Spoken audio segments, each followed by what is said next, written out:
카타르가 최후 통첩을 날렸습니다. 5년간 LNG 공급을 전면 중단하겠다고요. 전 세계가 패닉에 빠졌습니다. 가스 가격은 2.5배로 폭등했고 대만은 전력망 붕괴 직전까지 몰렸습니다. 그런데 자원 한 방울 나지 않는 나라 하나가 미소 짓고 있었습니다. 오히려 카타르가 그 나라 앞에서 식은땀을 흘리고 있었죠. 도쿄 경제산업성 긴급 세미나에서 터져나온 일본 관료의 한마디. 한국 따위가 우리보다 낫다고요? 하지만 데이터를 확인한 순간 회의실 전체가 얼어붙었습니다. 자원 빈국이 자원 부국의 목줄을 쥔 소름 돋는 역전의 전말을 지금 공개합니다. 시작하기 전 구독과 좋아요, 그리고 대한민국 파이팅 댓글로 한국을 응원해주세요. 도쿄 경제산업성 별관 3층 특별회의실이 술렁이기 시작했습니다. 카타르 아스라판 가스전 상공에서 시커먼 연기 기둥이 하늘 끝까지 치솟고 있었습니다. 위성사진 속에는 세계 최대 규모의 액화 플랜트 4기가 완전히 붕괴된 채 불길에 집어삼켜지고 있었고, 그 영상을 실시간으로 비추는 대형 모니터 앞에서 15명의 참석자들은 돌처럼 굳어 있었죠. 세계 LNG 수출 능력의 19%가 단 몇 발의 미사일로 지구상에서 증발해버린 겁니다. 그리고 그 직후 카타르 에너지부 장관이 긴급 성명을 발표했습니다. 향후 5년간 LNG 공급을 전면 중단하겠다고요. 가스 현물 가격은 48시간 만에 2.5배로 폭등했고 LNG 운반선 임대료는 무려 8배로 치솟았습니다. 돈을 산더미처럼 쌓아놔도 배 한 척 확보하는 것 자체가 전쟁이 된 세상이었습니다. 하지만 진짜 충격은 그 다음이었습니다. 저는 모리타 다이스케입니다. 경제산업성 자원에너지청에서 30년간 근무하고 차장까지 지낸 사람이죠. 에너지라는 게 단순한 상품이 아니라 국가의 심장 박동 그 자체라는 사실을 저는 직업이 아니라 혈통으로 아는 인간입니다. 제 아버지 모리타 요시히로는 1970년대 통산성에서 오일쇼크 대응을 직접 지휘한 관료였어요. 에너지가 끊기면 나라가 무너진다는 공포를 아버지는 제 어린 시절부터 밥상머리에서 가르치셨습니다. 그날 저녁 7시 경제산업성 사무차관 오가와 류조 씨가 긴급 소집을 걸었습니다. 카타르 사태가 일본 에너지 안보에 미치는 영향을 분석하고 대책을 논의하라는 지시였죠. 참석자 15명은 자원에너지청 현직 관료 4명, 에너지 기업 임원 3명, 대형 해운사 간부 3명, 조선업계 관계자 2명, 에너지 안보연구원 2명, 그리고 사무차관 오가와 씨까지였습니다. 회의실에 들어서는 순간 형광등 아래 창백하게 빛나는 참석자들의 얼굴이 눈에 들어왔어요. 에어컨이 가동되고 있는데도 공기가 무겁고 텁텁했습니다. 커피 냄새와 양복 원단에 밴 담배 냄새가 뒤섞여 코끝을 찔렀죠. 누군가의 태블릿에서 실시간 뉴스 알림이 연신 울리고 있었고, 그 전자음이 회의실의 긴장을 한층 더 조여왔습니다. 저는 오가와 사무차관의 요청으로 분석 발표를 맡았습니다. 30년간 에너지 정책을 설계한 경험을 바탕으로 이번 사태의 본질을 짚어달라는 것이었죠. 저는 프레젠테이션 첫 페이지를 띄우지 않은 채 참석자들의 눈을 하나하나 바라봤습니다. 그리고 질문을 던졌어요. 여러분, 지금 이 순간 지구상에서 가장 평온한 나라가 어디인지 아십니까? 회의실에 어색한 침묵이 흘렀습니다. 미국이요. 미국은 세계 최대 가스 수출국이니까 해당되지 않습니다. 호주 아닙니까? 호주도 수출국입니다. 저는 고개를 천천히 저었어요. 이 나라는 자원이 거의 없는 나라입니다. 에너지 자급률이 바닥에 가까워서 거의 모든 에너지를 해외 수입에 의존하는 나라입니다.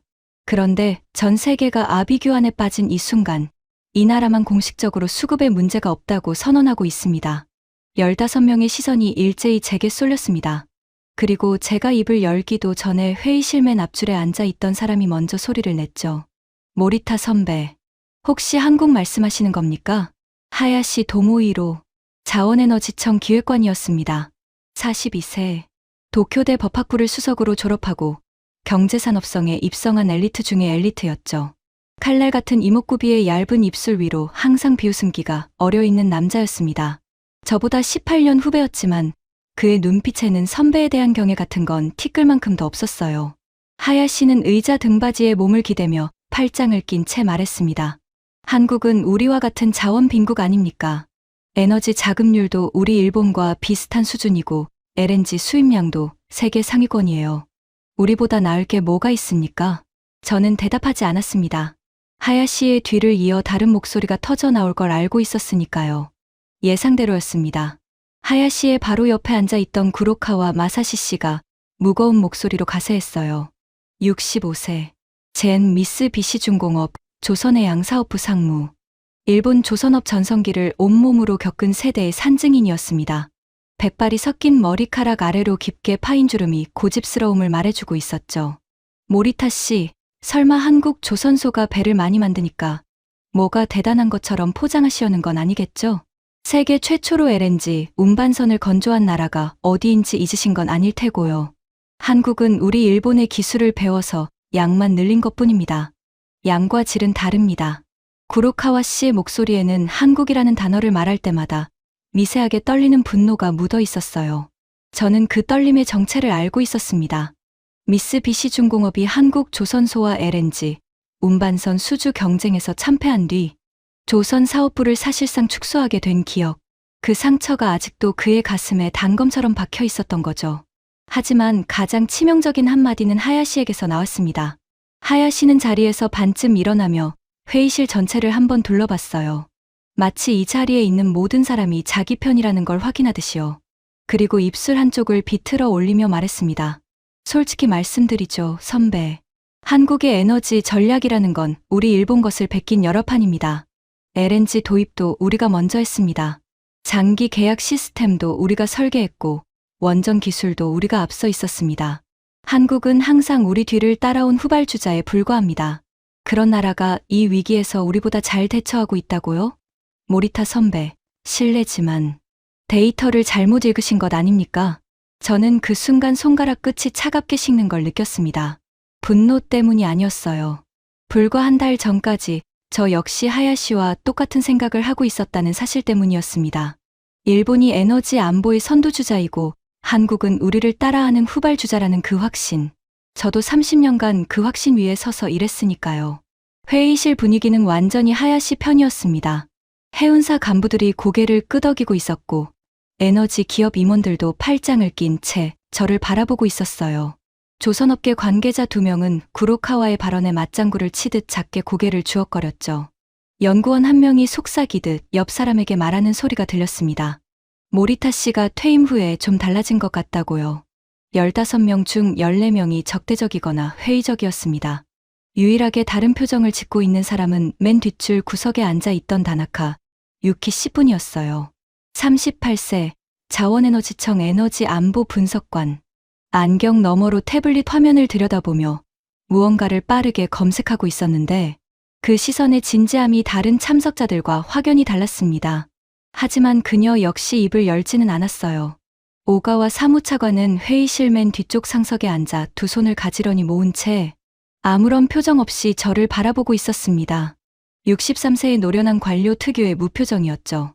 찬성도 반대도 아닌 그저 지켜보겠다는 침묵이었습니다. 저는 깊게 숨을 들이쉬었습니다. 그리고 프레젠테이션의 첫 페이지를 띄웠어요. 화면에 세계 주요 LNG 수입국들의 위기 대응 현황이 일목요연하게 정리된 비교표가 떴습니다. 대만, 가스 비축량 7일치, 전력망 붕괴 직전, 상태 빨간색. 일본, 긴급 물량 확보 총력 전, 현물 가격 폭등 피해, 상태 주황색. 유럽, 현물 시장 물량 쟁탈 전, 가격 폭등 직격탄, 상태 주황색. 파키스탄, 산업용 전력 공급 전면 중단, 상태 빨간색. 베트남, 주요 도시 순환 정전, 하루 5시간, 상태 빨간색. 그리고 표의 맨 아래 칸에 한 나라가 적혀 있었습니다. 다른 모든 나라와 달리 초록색 안정 표시가 찍혀 있었고 상태란에는 이렇게 적혀 있었죠. 수급 안정, 대응 완료. 대한민국이었습니다. 저는 참석자들을 향해 천천히 말했습니다. 같은 자원 빈국입니다. 에너지 자급률도 우리 일본과 비슷한 수준이에요. LNG 수입량 기준으로도 세계 상위권에 올라 있는 거대한 수입국이죠. 이 프로필만 놓고 보면 대만과 다를 게 없습니다. 아니, 소비하는 에너지 규모를 따지면 대만보다 더 취약해 보이기까지 해요.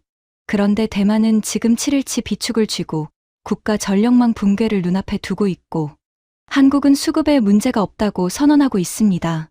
같은 자원 빈국인데 결과가 정반대라는 겁니다. 하야시가 코웃음을 쳤어요. 의자를 삐걱거리며 뒤로 젖히는 소리가 회의실에 거슬리게 울렸습니다.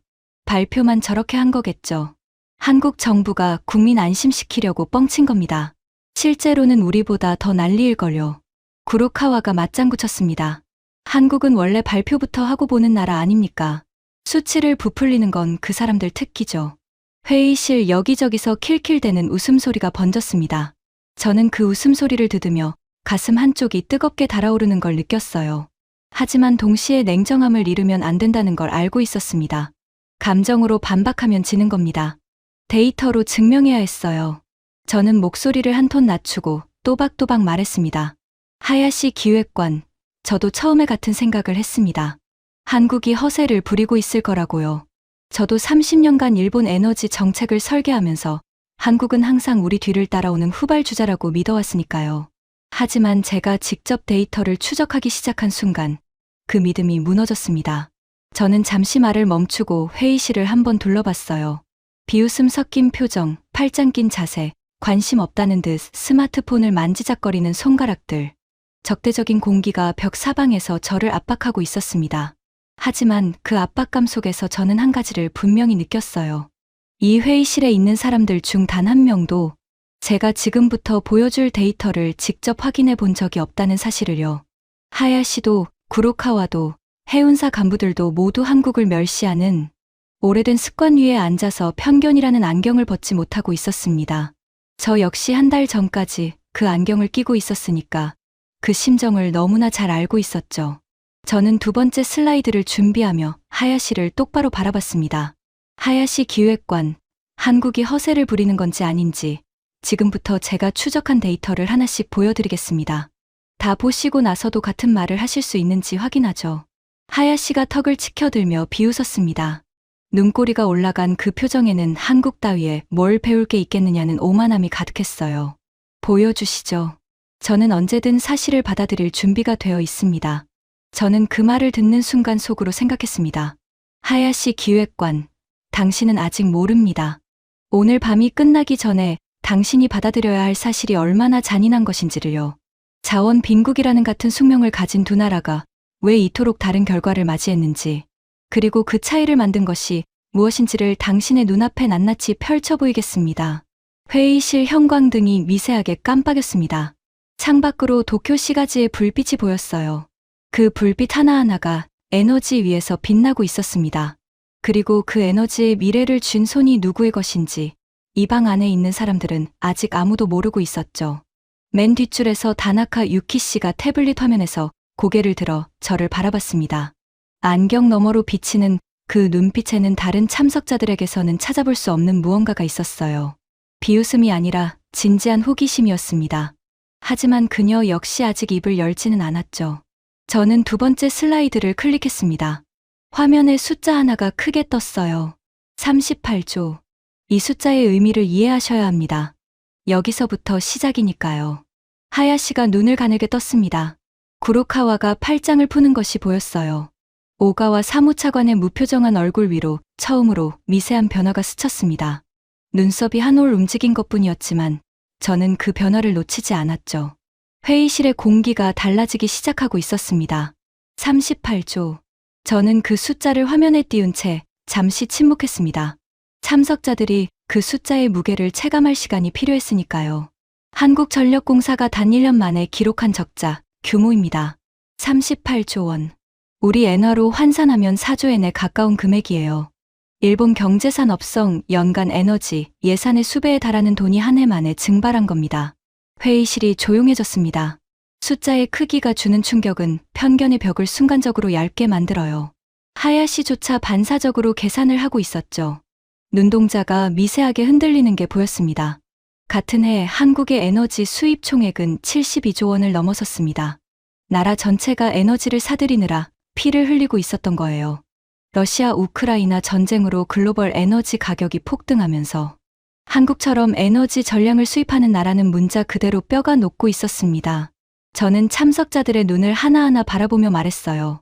이 수치가 의미하는 건 단순한 재정 적자가 아닙니다. 국가 존립의 근간이 흔들린 충격이었습니다. 한국 국민들의 전기 요금이 치솟았고 산업계가 비명을 질렀으며 정부는 에너지 수급 비상체제에 돌입했어요. 하야시가 참지 못하고 입을 열었습니다. 그래서요? 우리 일본도 같은 해에 에너지 비용이 폭등했습니다. 한국만 힘들었던 게 아니에요. 어느 나라든 겪은 일이지 않습니까? 맞습니다. 일본도, 유럽도, 세계 모든 에너지 수입국이 같은 고통을 겪었어요. 하지만 핵심은 고통을 겪었느냐가 아니라 고통을 겪고 난 뒤에 무엇을 했느냐입니다. 저는 화면을 전환했습니다. 두 개의 그래프가 나란히 떴어요. 왼쪽은 일본, 오른쪽은 한국이었습니다. 보통 나라라면 위기를 어떻게 처리합니까? 저는 수십 개 국가의 에너지 정책 대응 사례를 분석해 온 사람입니다. 대부분은 같은 패턴을 밟아요. 위기가 오면 비상 대책을 세우고 가격이 안정되면 다시 잊어버립니다. 운이 나빴다고 치부하고 기존 구조를 그대로 유지하죠.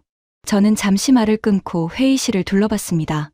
몇몇 참석자의 표정이 불편하게 굳어 있었어요. 제 말이 누구를 가리키고 있는지 모를 리 없었으니까요. 솔직히 말씀드리겠습니다. 우리 일본이 정확히 그랬습니다. 에너지 가격이 폭등했을 때 긴급 대책을 세우고 보조금을 풀었지만 가격이 안정되자 근본적인 구조 개편은 슬며시 뒤로 밀렸어요. 카타르 의존도를 줄여야 한다는 보고서는 작성됐지만 실행은 미뤄졌습니다. 공급원 다변화 로드맵은 만들어졌지만 예산은 배정되지 않았죠. 여기 계신 분들 중 이 사실을 부정할 수 있는 분이 있으십니까? 침묵이었습니다. 하야시의 입술이 파르르 떨렸지만 반박하지 못했어요. 자원에너지청 현직 관료인 그가 이 사실을 모를 리 없었으니까요. 자기 책상 위에 쌓여있는 미집행 로드맵, 문서들이 떠오른 거겠죠. 한국은 달랐습니다. 저는 단호하게 말했습니다. 38조 원짜리 수업료를 낸 한국은 같은 수업료를 2번 내지 않겠다고 결심했어요. 이건 정책 문서에 적힌 문구가 아니라 제가 한국의 에너지 전략 변화를 추적하면서 도달한 결론입니다.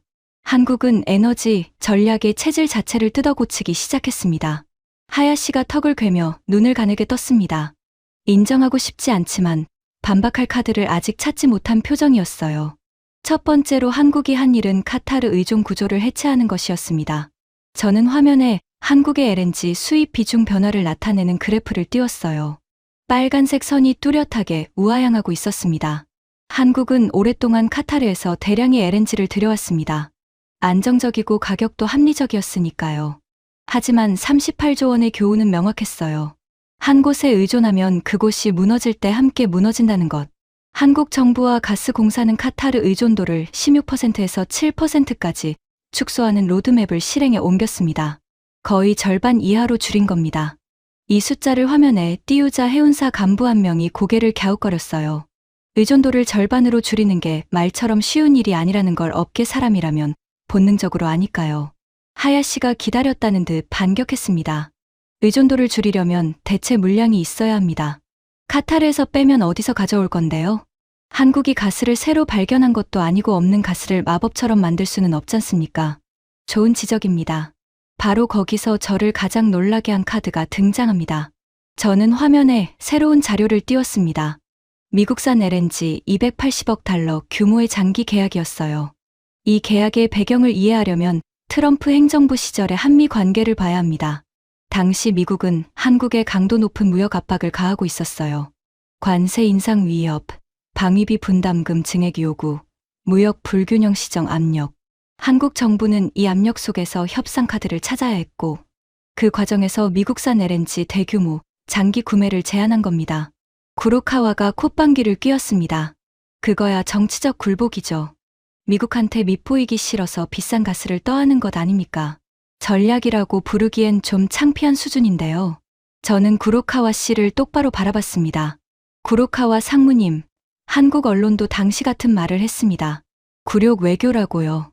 미국의 압력에 굴복해서 비싼 가스를 떠안는 거 아니냐고 비판했고 국민이 분노했어요. 하지만 지금 이 순간, 카타르가 밸브를 잠근 이 순간에 그 계약이 무엇이 됐는지를 보십시오. 저는 목소리에 힘을 실었습니다. 280억 달러어치의 미국산 LNG가 장기 계약으로 묶여 있다는 건 카타르가 공급을 끊어도 미국에서 안정적인 가격에 물량이 들어온다는 뜻입니다.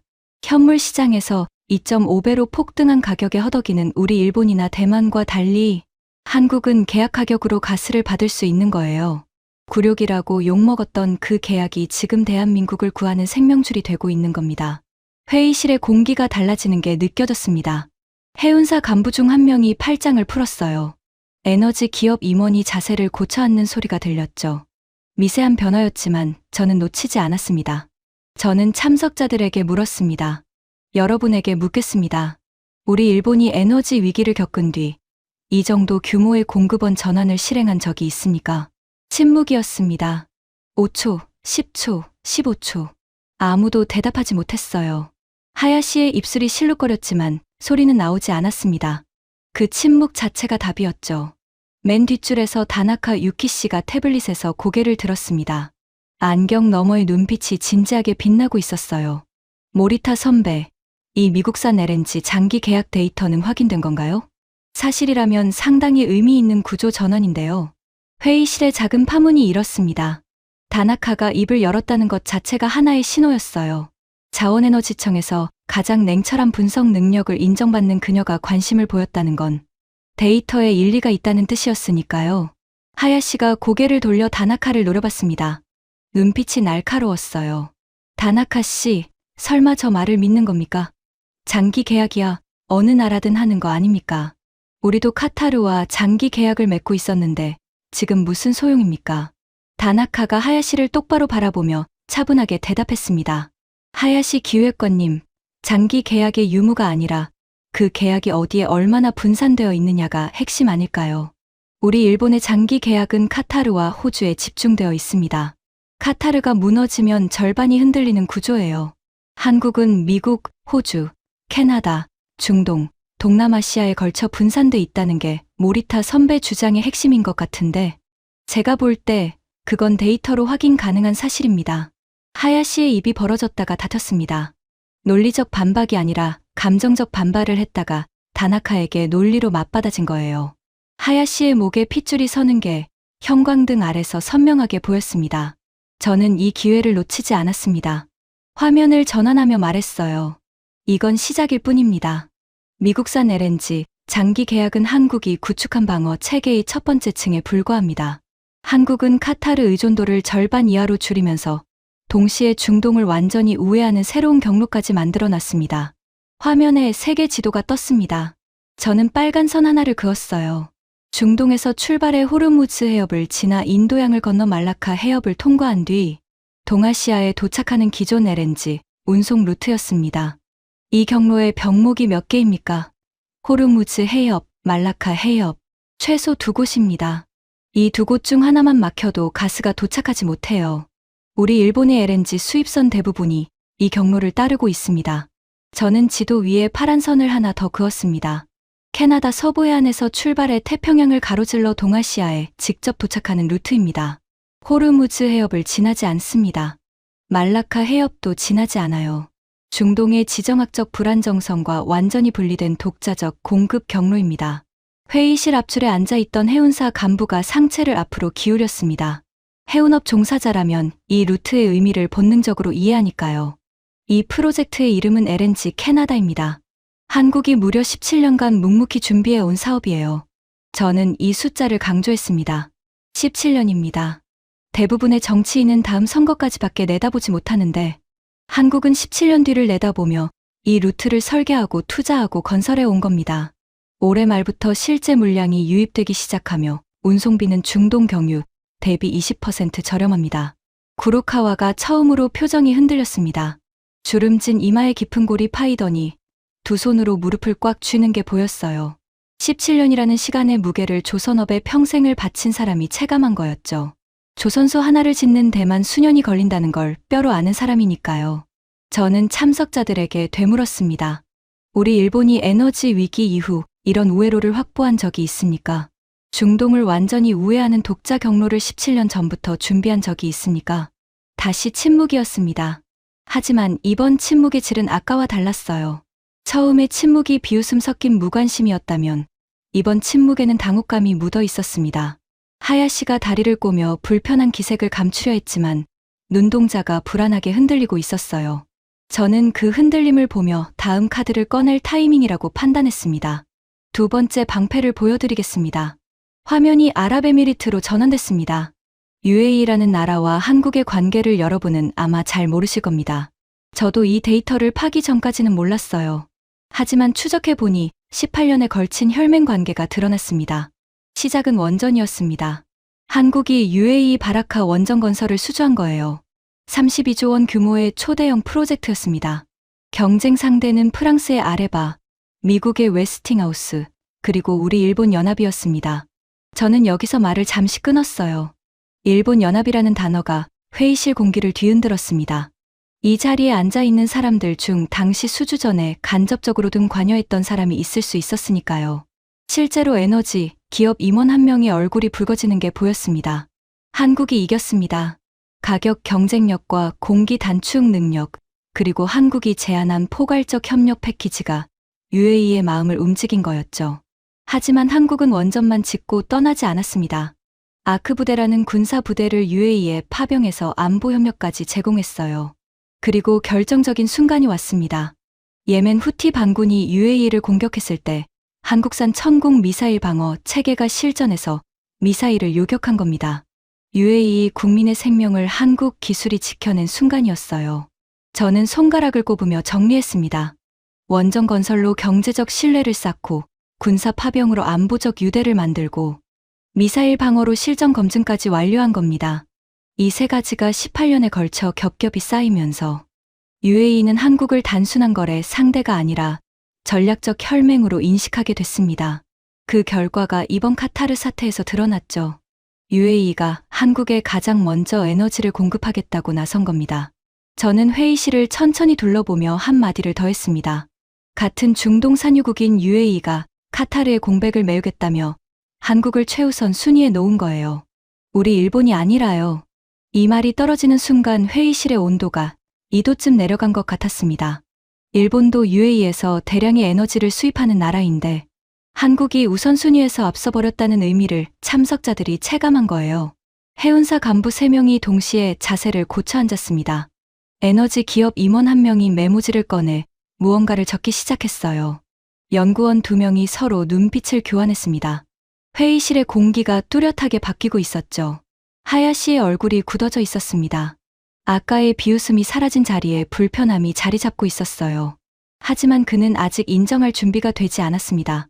에너지 안보는 돈으로만 사는 게 아닙니다. 17년간 쌓아올린 신뢰가 위기의 순간에 물량으로 돌아온 겁니다. 저는 여기서 잠시 발표를 멈추었습니다. 프레젠테이션 화면을 끄고 참석자들의 얼굴을 바라봤어요. 저는 지금까지 데이터와 숫자만 보여드렸습니다. 하지만 한 가지 개인적인 이야기를 해도 되겠습니까? 오가와 사무차관이 처음으로 미세하게 고개를 끄덕였습니다. 그 한 번의 고개 끄덕임이 회의실 전체에 허락의 공기를 불어넣었죠. 제 아버지 모리타 요시히로는 통산성 관료였습니다. 1970년대 오일 쇼크가 터졌을 때 일본의 에너지, 안보 체계를 처음으로 설계한 세대의 사람이었어요. 당시 일본은 중동 원유에 거의 전량을 의존하고 있었는데 아랍 산유국들이 석유 수출을 금지하자 일본 경제가 하룻밤 사이에 공황 상태에 빠졌습니다. 슈퍼마켓에서 화장지가 사라지고 공장이 멈추고 주가가 폭락했죠. 아버지는 그 혼란의 한복판에서 밤새 장관실에 불을 켜고 대책을 짰다고 하셨습니다. 회의실이 고요해졌습니다. 하야시도, 구로카와도, 해운사 간부들도 모두 제 이야기에 귀를 기울이고 있었어요. 정책 보고서의 숫자가 아니라 한 인간의 기억이 전하는 무게가 다른 법이니까요. 아버지는 그 위기를 수습한 뒤 일본 에너지, 안보 체계의 기초를 놓으셨습니다. 석유 비축 제도를 설계하고 공급원 다변화 정책을 수립하고 원전 확대를 추진했죠. 그 체계 덕분에 일본은 이후 수십 년간 에너지 위기 없이 성장할 수 있었습니다. 아버지 세대가 만든 방패 위에서 우리 세대가 풍요를 누린 거예요. 저는 목소리가 떨리는 걸 느꼈습니다. 하지만 멈추지 않았어요. 아버지는 퇴임하실 때 제게 이렇게 말씀하셨습니다. 에너지 전략은 10년이 아니라 50년을 내다봐야 한다. 우리 세대가 기초를 놓았으니 너희 세대가 발전시켜야 한다고요. 저는 잠시 숨을 고르고 참석자들을 바라봤습니다. 그런데 우리 세대는 무엇을 했습니까? 회의실에 무거운 침묵이 내려앉았습니다. 아버지 세대가 만든 체계 위에 안주했습니다. 50년 전에 설계된 구조를 손보지 않고 그대로 유지했어요. 카타르 의존도가 높아지는 걸 알면서도 대체 공급원을 확보하지 않았고 중동 경유 해상 루트의 병목 위험을 알면서도 우회로를 만들지 않았습니다. 한국이 38조 원짜리 수업료를 내고 체질을 뜯어고치는 동안 우리는 같은 수업료를 내고도 아무것도 바꾸지 않았습니다. 구로카와의 주먹이 무릎 위에서 떨리고 있었습니다. 65세의 노인이 이를 악물고 있는 게 보였어요. 분노인지 수치심인지 알 수 없었지만 그 떨림 자체가 제 말이 그의 가슴에 박혔다는 증거였습니다. 하야시는 고개를 숙이고 있었습니다. 아까까지의 당당한 자세가 사라져 있었어요. 하지만 완전히 꺾인 건 아니었습니다. 이를 악물고 반격의 기회를 노리고 있다는 게 팽팽하게 당겨진 어깨 근육에서 읽혔죠. 다나카 유키 씨가 조용히 손을 들었습니다. 모리타 선배, 한 가지 여쭤도 될까요? 공급원 분산과 우회 경로만으로 지금의 안정을 설명할 수 있는 건가요? 한국의 에너지 믹스 자체에도 차이가 있는 건 아닌지요? 저는 다나카 씨를 향해 고개를 끄덕였습니다. 정확합니다. 바로 그게 세 번째 방패입니다. 화면에 한국과 대만의 에너지 구성 비교 그래프를 띄웠어요. 대만은 전력 생산에서 가스가 차지하는 비중이 47%에 달합니다. 거의 절반을 가스 하나에 의존한 구조예요. 가스가 끊기면 전력의 절반이 날아갑니다. 그래서 7일치 비축이 바닥나는 순간 국가 전력망이 무너지는 거예요. 한국은 가스 비중이 27%입니다. 나머지를 원자력, 석탄, 재생에너지로 분산시켜 놓은 다중안전장치를 갖춘 구조예요. 저는 한국의 원전 가동률 데이터를 추가로 띄웠습니다. 카타르 사태 직후 한국은 원전 가동률을 82% 이상으로 즉시 끌어올렸습니다. 가스 공급이 불안정해지는 만큼 원전으로 전력 생산을 보충한 거예요. 이 대응 속도가 가능했던 건 한국이 이미 원전 인프라를 충분히 보유하고 있었기 때문입니다. 저는 대만과 한국을 나란히 놓고 정리했습니다. 대만은 717을 쥐고 떨고 있고 한국은 세 겹의 방패 뒤에서 미소 짓고 있습니다.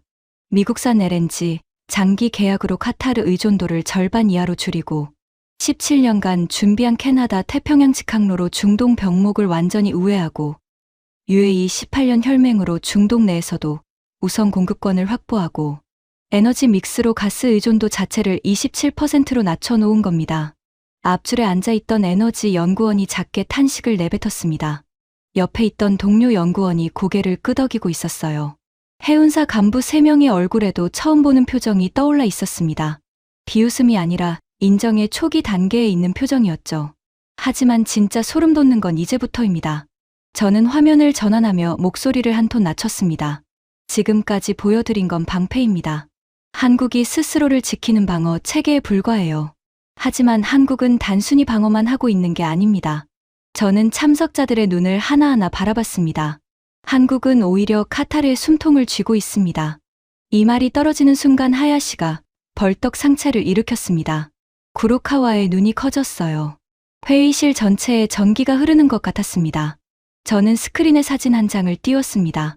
바다 위에 떠 있는 거대한 선박이었어요. 길이 300m가 넘는 은빛 몸체, 그 위에 둥근 구형 탱크 4개가 일렬로 솟아있는 독특한 형상이었습니다. LNG 운반선입니다. 영하 162도로 냉각된 액화 천연가스를 대양을 건너 운반하는 선박이에요. 이 자리에 계신 분들 대부분은 이 배가 무엇인지 아실 겁니다. 조선업계 관계자 2명이 고개를 끄덕였습니다. 해운사 간부들도 익숙한 표정이었어요. 하지만 이 배의 진짜 의미를 아시는 분은 많지 않을 겁니다. 저는 질문을 던졌습니다. 카타르가 가스를 팔려면 무엇이 필요합니까? 당연히 가스전이 필요하고 액화 플랜트가 필요하고 수출 터미널이 필요하죠. 하지만 이 모든 인프라가 갖춰져 있어도 한 가지가 없으면 가스를 단 한 톤도 팔 수 없습니다. 저는 화면의 선박 사진을 가리켰습니다. 이 배입니다. LNG 운반선이 없으면 액화한 가스를 실어 나를 수가 없어요. 그런데 이 배는 보통 배가 아닙니다. 영하 162도라는 극저온 환경에서 일반 강철은 유리처럼 깨져버립니다. 금속이 극저온에 노출되면 분자 구조가 변하면서 취성 파괴라는 현상이 일어나는데 쉽게 말하면 쇠가 도자기처럼 산산조각 나는 겁니다. 이 환경에서 16만 세제곱미터의 액화가스를 안전하게 담아 수천 킬로미터 대양을 건너야 하는 기술은 우주 기술에 비견되는 수준이에요. 저는 참석자들에게 물었습니다. 이 배를 만들 수 있는 나라가 지구상에 몇 개입니까? 잠시 정적이 흘렀습니다. 사실상 한 곳입니다. 대한민국이에요. 회의실이 술렁였습니다. 하야시가 즉각 반격했어요. 잠깐만요. 중국이 있잖습니까? 후동중화 조선소가 이미 LNG, 운반선을 건조하고 있습니다. 한국만 만들 수 있다는 건 과장이에요. 저는 이 반박을 기다리고 있었습니다. 중국도 LNG, 운반선 건조를 시도하고 있는 건 사실입니다. 하지만 제가 수집한 데이터가 보여주는 현실은 처참해요. 저는 중국산 LNG, 운반선의 사고 보고서를 화면에 띄웠습니다. 중국산 운반선에서 극저온 화물창의 단열 성능 미달이 반복적으로 보고됐습니다. 항해 중 가스 누출이 발생한 사례가 확인됐고 엔진 정지를 포함한 치명적 결함도 기록돼 있어요. 16만 세제곱미터의 폭발성 액화가스를 싣고 대양을 건너는 배에서 가스가 샌다는 건 재앙을 의미합니다. 선주사와 에너지 기업들이 중국산 운반선에 자사의 화물을 맡기지 않는 이유가 바로 이겁니다. 구로카와의 얼굴이 돌처럼 굳어졌습니다. 조선업에 평생을 바친 그가 이 데이터의 의미를 모를 리 없었어요. 미쓰비시중공업이 한국 조선소와 경쟁하다 패배한 기억이 가슴을 후벼 파고 있었겠죠. 한국의 현대중공업, 삼성중공업, 하나오션. 이 세 조선소가 전 세계 LNG, 운반선 수주의 78%를 차지하고 있습니다. 78이라는 숫자가 화면에 크게 떴습니다. 단순히 시장 점유율이 높은 게 아닙니다. 기술적으로 대체 불가능한 위치에 있는 거예요. 하야시의 얼굴에서 마지막 비웃음의 잔해가 사라지는 게 보였습니다. 78%라는 숫자 앞에서 한국 따위라는 말이 얼마나 공허한지를 숫자가 증명하고 있었으니까요. 그리고 여기서 진짜 반전이 등장합니다. 저는 화면에 카타르의 노스필드 가스전 확장 프로젝트 자료를 띄웠습니다. 카타르가 세계 최대 규모의 가스전을 더 확장해서 수출 능력을 대폭 늘리겠다는 국가적 프로젝트입니다. 이 프로젝트가 완성되면 카타르는 글로벌 LNG 시장에서의 지배력을 한층 강화할 수 있어요. 하지만 가스전을 확장해봐야 그 가스를 실어 나를 배가 없으면 아무 소용이 없습니다. 카타르는 이 확장 프로젝트를 위해 대규모 LNG, 운반선 발주를 계획하고 있었고 그 배를 건조할 수 있는 곳은 한국 조선소뿐이었습니다. 카타르는 이미 한국 조선소의 건조 슬롯을 예약해 놓은 상태예요. 슬롯이란 조선소의 도크에서 배를 건조할 수 있는 일정과 공간을 의미하는데 한국 조선소의 슬롯은 이미 수년치가 꽉 차 있습니다. 새로 주문해도 배를 받기까지 최소 4년에서 6년이 걸리는 구조예요. 저는 참석자들을 천천히 둘러보며 말했습니다. 이 구조가 의미하는 바를 설명드리겠습니다. 카타르가 한국에 대해 가스 공급을 끊겠다고 위협한다고 가정해 봅시다. 한국이 할 수 있는 대응은 간단합니다. 저는 한 박자 쉬었어요. 15명의 시선이 제 입술에 집중돼 있었습니다. 그러시면 저희도 배 건조를 5년 미루겠습니다.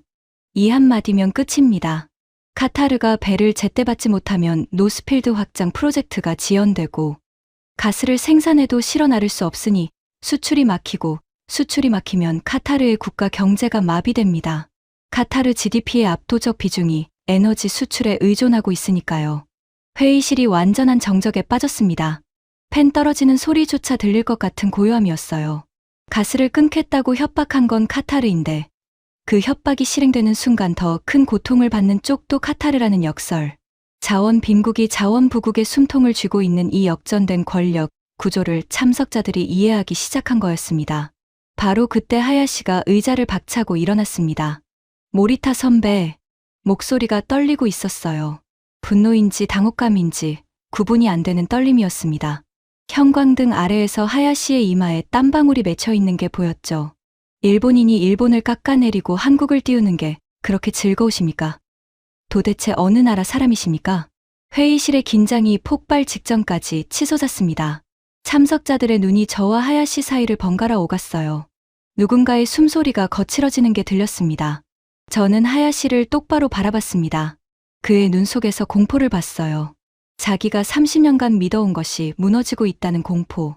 일본이 한국보다 위에 있다는 전제가 깨지는 순간을 차마 받아들이지 못하는 사람의 공포였습니다. 저는 목소리를 낮추되 또렷하게 말했습니다. 하야시 기획관. 저는 일본을 깎아내리는 게 아닙니다. 일본이 왜 한국에 뒤처졌는지를 직시하자는 겁니다. 직시하지 않으면 영원히 따라잡을 수 없으니까요. 저는 일본이 다시 앞서길 바라는 사람입니다. 그러려면 먼저 현실을 인정해야 합니다. 하야시의 입이 벌어졌다가 닫혔습니다. 반박하려 했지만 논리가 아닌 감정만 남아 있다는 걸 스스로도 알아챈 거예요. 바로 그 순간이었습니다.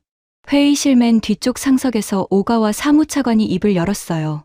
세미나가 시작되고 처음으로 내는 목소리였습니다. 하야시 군. 단 3글자였습니다. 하지만 그 3글자가 회의실의 공기를 갈랐어요. 63세 관료의 나지막하지만 절대적인 권위가 실린 목소리였습니다. 앉아. 끝까지 들어보자. 하야시의 몸이 굳었습니다. 사무차관의 한마디에 반사적으로 허리가 접히며 의자에 주저앉았어요. 그 모습을 보면서 저는 속으로 한 가지를 확신했습니다. 오가와 사무차관이 제 발표를 끝까지 들을 의향이 있다는 것. 그건 이 세미나의 결론이 하야시가 원하는 방향으로는 흘러가지 않을 것이라는 신호였습니다. 회의실의 분위기가 결정적으로 전환됐습니다. 하야시라는 방파제가 무너지자 참석자들의 표정이 일제히 바뀌었어요. 팔짱을 끼고 있던 에너지 기업 임원들이 팔을 풀었고 메모를 하기 시작한 사람이 늘었습니다. 해운사 간부 한 명이 옆 사람에게 뭔가를 속삭였는데 그 표정이 비웃음이 아니라 진지한 의논이었죠.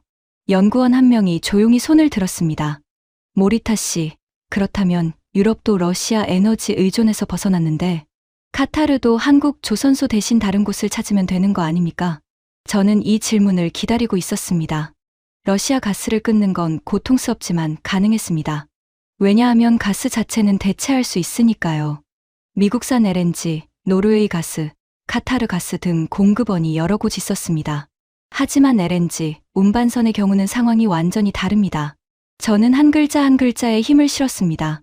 이 수준의 극저온 운반선을 건조할 수 있는 기술과 설비를 가진 곳이 한국 외에는 사실상 없습니다.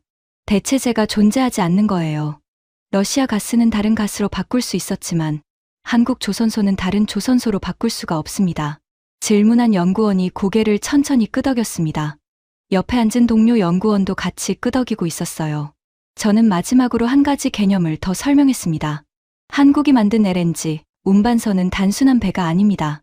움직이는 파이프라인입니다.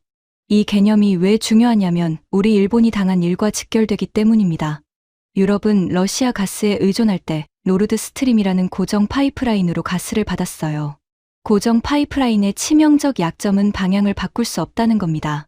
러시아가 밸브를 잠그면 그 관은 쓸모없는 고철이 됩니다. 한국산 LNG 운반선은 다릅니다. 배는 방향을 틀 수 있으니까요. 중동에서 가스가 안 오면 미국으로 배를 보냅니다. 미국 가격이 너무 비싸면 호주로 방향을 바꾸고 호주마저 어려우면 캐나다 태평양 직항로가 기다리고 있어요. 저는 참석자들을 바라보며 말했습니다. 자원을 가진 자가 지배하던 시대는 끝났습니다. 자원을 운반하는 기술을 가진 자가 지배하는 시대가 열렸어요. 다나카 유키 씨가 안경을 벗어 닦으며 낮은 목소리로 중얼거렸습니다. 자원이 없는 나라가 자원부국을 쥐고 있다. 그 한마디가 회의실에 메아리치듯 퍼졌습니다. 누구도 반박하지 않았어요. 창밖으로 도쿄의 야경이 반짝이고 있었습니다. 어느새 밤 10시가 넘어 있었죠. 회의실에 들어올 때는 비웃음과 조롱으로 가득했던 이 공간이 지금은 전혀 다른 공기로 채워져 있었습니다. 14명이 적대적이었던 회의실에서 이제 인정의 공기가 절반을 넘어서고 있었어요. 하야시가 고개를 숙인 채 두 손을 깍지 낀 자세로 앉아 있었습니다. 이마에 맺힌 땀방울이 형광등 아래서 번들거렸어요. 구로카와는 두 눈을 감고 입술을 꾹 다문 채 무언가를 삼키고 있는 것 같았습니다. 30년간 일본 조선업의 자존심을 지켜온 사람이 현실 앞에서 마지막 저항을 하고 있었던 거죠. 오가와 사무차관은 여전히 무표정이었습니다. 하지만 처음 시작했을 때의 무표정과 지금의 무표정은 질이 달랐어요. 처음이 관망의 침묵이었다면 지금은 판단을 내리기 직전의 침묵이었습니다. 저는 물을 한 모금 마시며 마지막 페이지를 준비했습니다. 방패와 칼을 다 보여드렸으니 이제 남은 건 두 가지뿐이었어요. 한국의 약점, 그리고 그 약점마저 뛰어넘는 미래 전략. 하야시 기획관, 아직 자리에 계시죠? 하야시가 고개를 들었습니다. 눈이 충혈돼 있었어요. 하지만 그 눈빛 속에서 처음 보는 무언가를 발견했습니다. 비웃음이 아니었어요. 아직 인정이라고 부르기엔 이르지만 분명히 문이 열리기 시작한 눈빛이었습니다. 마지막까지 들어주십시오. 한국도 완벽하지 않습니다. 그리고 그 불완전함 속에 우리 일본의 기회가 있을 수도 있으니까요. 하야시가 턱을 살짝 당기며 고개를 끄덕였습니다.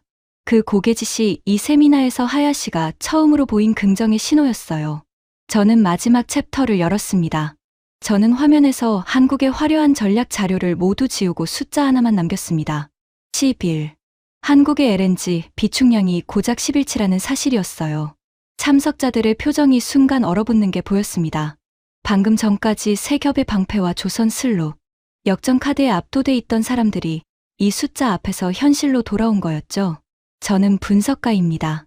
어떤 나라의 전략이 아무리 인상적이어도 약점을 외면하면 그건 분석이 아니라 선전이 됩니다. 한국의 에너지 전략에 감탄한 건 사실이지만 냉정하게 짚어야 할 부분이 분명히 존재했어요. 한국의 석유 비축량은 215일치입니다. 국제에너지기구의 권고 기준을 넉넉히 상회하는 수치죠. 그런데 LNG 비축은 10일치에 불과해요. 대만의 7일치를 짚었지만 한국도 10일치라면 사흘밖에 차이 나지 않는 겁니다. 하야시가 고개를 들었습니다. 눈에 한 줄기 빛이 돌아온 것 같았어요. 한국의 약점이라는 단어가 그에게 마지막 희망의 줄이 된 거겠죠. 장기 계약과 다변화된 공급원이 작동하는 한은 이 비축량이 큰 문제가 되지 않지만 만약 여러 공급선이 동시에 막히는 복합 위기가 발생한다면 10일이라는 시간은 아슬아슬한 줄타기가 될 수 있습니다. 저는 두 번째 약점도 솔직하게 꺼냈어요. 한국의 전략 원유 비축 기지에서 원유가 무단으로 해외에 유출된 사건이 있었습니다. 국가안보 차원에서 관리돼야 할 전략 비축 자원이 관리 부실로 빠져나간 거예요. 아무리 좋은 전략을 설계해도 현장에서 이런 구멍이 뚫리면 전체 신뢰가 흔들립니다. 구로카와가 고개를 끄덕였습니다. 조선소 운영에서 현장 관리의 중요성을 뼈로 아는 사람이었으니까요.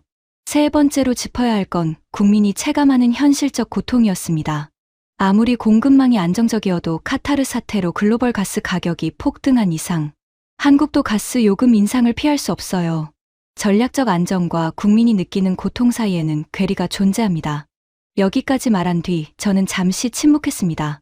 참석자들의 눈에 복잡한 감정이 떠올라 있었어요. 한국의 전략에 놀라다가 약점 앞에서 현실감을 되찾은 거였죠. 하야시가 조심스럽게 입을 열었습니다. 아까의 공격적인 목소리와는 전혀 다른 톤이었어요. 모리타 선배, 그러면 한국도 결국 완벽하지 않다는 건데 우리에게도 따라잡을 기회가 있다는 뜻입니까? 저는 하야시를 바라봤습니다. 2시간 전에 한국 따위라고 비웃던 사람이 한국을 따라잡을 기회를 묻고 있었어요. 그 변화가 이 세미나에서 일어난 가장 중요한 순간이었는지도 모릅니다. 하지만 저는 하야시에게 달콤한 대답을 줄 수 없었습니다. 하야시 기획관, 솔직하게 말씀드리겠습니다. 제가 한국의 약점을 짚은 이유는 우리에게 기회가 있다는 희망을 드리려는 게 아닙니다. 한국이 이 약점을 알고 있으며 이미 다음 수를 두고 있다는 걸 보여드리기 위해서입니다. 하야시의 표정이 다시 굳었습니다. 마지막 희망의 줄이 끊어지는 소리가 들리는 것 같았어요. 저는 화면을 전환했습니다. 한국 정부는 신규 대형 원전 건설을 확정했습니다. 기존 원전의 수명 연장에 더해 새로운 원전을 짓겠다는 결정이에요. 이건 단순한 에너지 믹스 조정이 아니라 가스 의존도 자체를 구조적으로 더 낮추겠다는 선언입니다. 원전 비중이 높아질수록 가스 공급, 차질의 충격이 줄어드니까요. 동시에 소형 모듈 원전 개발도 추진하고 있습니다. 기존 대형 원전보다 건설 기간이 짧고 입지 제약이 적은 차세대 원전 기술이에요. 그리고 제가 가장 주목한 건 차세대 에너지 운반선 기술이었습니다. 저는 새로운 선박 설계도를 화면에 띄웠어요. 한국 조선소들이 암모니아, 운반선과 수소 운반선의 설계를 이미 완료 단계에 가져가고 있습니다. 암모니아와 수소는 차세대 청정 에너지 운반체로 주목받고 있는 물질인데 이것들을 대양 횡단으로 운반하려면 또다시 극한 조건의 특수 선박이 필요해요. LNG 운반선에서 확보한 극저온 기술과 특수 화물창 기술이 그대로 이어지는 영역입니다. 저는 참석자들을 바라보며 말했습니다. 한국이 지금 에너지, 운반 기술의 왕좌에 앉아 있는 건 LNG 시대의 이야기입니다. 하지만 한국은 이미 다음 시대, 암모니아와 수소의 시대까지 내다보며 그 왕좌를 연장하려 하고 있어요. LNG 운반선으로 카타르의 숨통을 쥔 것처럼 차세대 에너지 운반선으로 미래 에너지 시대에서도 같은 위치를 유지하겠다는 전략인 겁니다. 회의실이 고요했습니다. 더 이상 반박하는 사람이 없었어요. 저는 마지막 화면을 띄웠습니다. 화면은 둘로 나뉘어 있었어요. 왼쪽에는 세 나라의 현재 상황이 정리돼 있었습니다. 대만, 가스 비축 7일치, 전력망 붕괴 직전. 유럽, 현물시장 물량 쟁탈전, 가격 폭등 직격탄. 파키스탄, 산업용 전력 전면 중단, 순환 정전. 오른쪽에는 한국이 있었습니다. 세 개의 층이 쌓여 있었죠. 첫 번째 층, 세겹의 방패. 두 번째 층, 조선 슬롯 역전 카드. 세 번째 층, 미래 에너지 전략. 같은 위기, 같은 충격파가 전 세계를 강타했는데 결과는 이렇게까지 다를 수 있었습니다. 저는 참석자들에게 물었습니다. 무엇이 이 차이를 만들었습니까? 자원의 양이 아니었습니다. 대만도 한국도 자원은 없으니까요. 비축량의 차이도 아니었어요. 한국의 11치와 대만의 7치는 사흘밖에 차이 나지 않으니까요. 차이를 만든 건 위기를 겪은 뒤에 무엇을 했느냐였습니다. 38조 원의 고통을 겪고 나서 운이 나빴다고 넘기지 않았다는 것. 에너지 전략의 체질을 뜯어고치겠다고 결심하고 실제로 실행했다는 것. 미국의 압박조차 역이용해서 280억 달러짜리 생명줄을 만들어냈다는 것. 17년이라는 세월을 묵묵히 투자해서 캐나다 직항로를 열었다는 것. 원전과 군사 파병과 미사일 방어라는 전혀 다른 영역들을 하나로 엮어 UAE라는 혈맹을 만들었다는 것. 그리고 결정적으로 자원을 가진 나라가 아니라 자원을 운반하는 기술을 가진 나라가 되겠다고 선택했다는 것. 저는 프레젠테이션을 끄고 참석자들 앞에 섰습니다. 하야시 기획관이 아까 제게 물었습니다. 어느 나라 사람이냐고요. 하야시가 움찔했습니다. 저는 일본 사람입니다. 아버지도 일본을 위해 평생을 바쳤고 저도 30년을 이 나라의 에너지 안보를 위해 일했어요. 하지만 그렇기 때문에 현실을 직시해야 합니다. 아버지가 50년 전에 놓으신 기초 위에 우리 세대가 안주한 사이에 한국은 우리를 추월했습니다. 이걸 인정하지 않으면 앞으로 나아갈 수 없어요. 하야시의 눈이 붉어지고 있었습니다. 이를 악물고 있던 입술이 떨리기 시작했어요. 그리고 오랜 침묵 끝에 떨리는 목소리로 말했습니다. 모리타 선배. 네. 한 가지만 묻겠습니다. 하야시가 고개를 들어 저를 똑바로 바라봤어요. 2시간 전에 오만함은 온데간데 없고 그 자리에 처음 보는 진지함이 앉아 있었습니다. 우리가 지금이라도 바꿀 수 있습니까?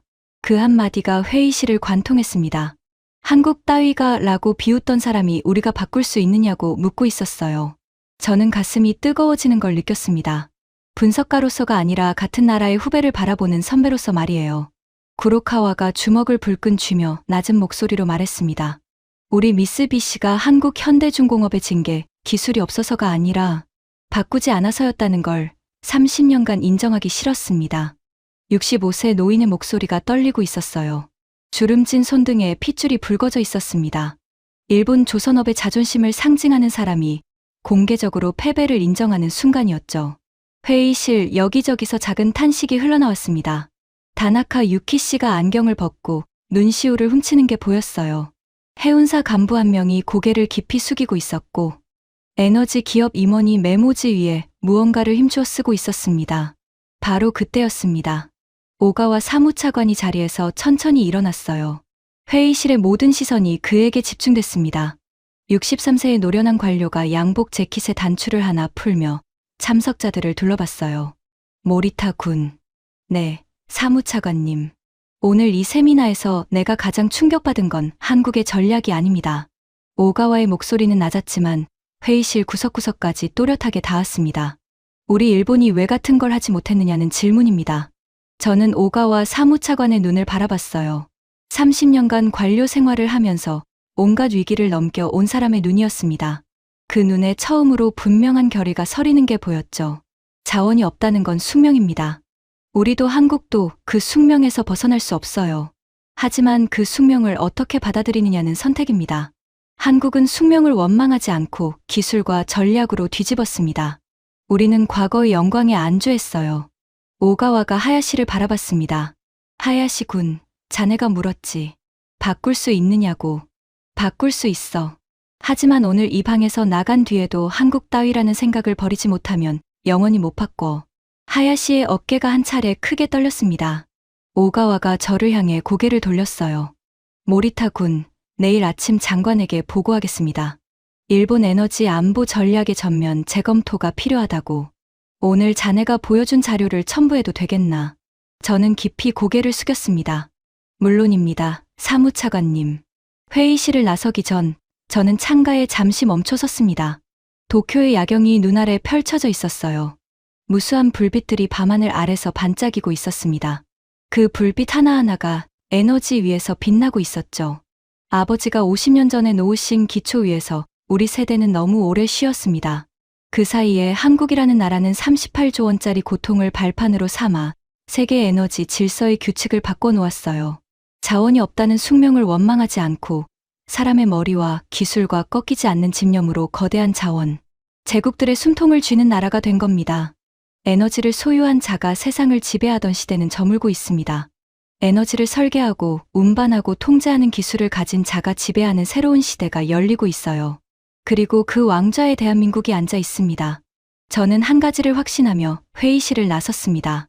에너지 안보의 미래를 이해하려면 중동의 유전이 아니라 한국의 조선소를 봐야 한다는 것을요. 복도를 걸으며 뒤를 돌아봤습니다. 회의실 문 너머로 참석자들이 자리에서 일어나지 못한 채 무언가를 곱씹고 있는 모습이 보였어요. 하야시가 양손으로 얼굴을 감싸고 있었고 구로카와가 창밖을 멍하니 바라보고 있었습니다. 다나카 유키 씨가 메모장을 꽉 쥔 채 무언가를 빠르게 적고 있었어요. 그리고 오가와 사무차관이 빈 회의실에 홀로 서서 커진 모니터 화면을 바라보고 있었습니다. 화면에는 제가 마지막으로 띄운 비교표가 그대로 남아 있었죠. 왼쪽에 빨간 경고등들과 오른쪽에 초록색 안정 표시. 그 대비를 응시하는 오가와의 뒷모습에서 저는 변화의 시작을 봤습니다. 도쿄의 밤은 깊었습니다. 하지만 경제산업성 별관 3층의 불빛은 꺼지지 않고 있었어요. 지금까지 도쿄 경제산업성에서 벌어진 충격적인 역전의 이야기였습니다. 자원이 없다는 숙명을 기술과 전략으로 뒤집어 버린 대한민국. 이 이야기가 자랑스러우셨다면 주변에 널리 공유해 주세요. 구독과 좋아요도 부탁드립니다. 지금까지 코리아 소울이었습니다. 감사합니다.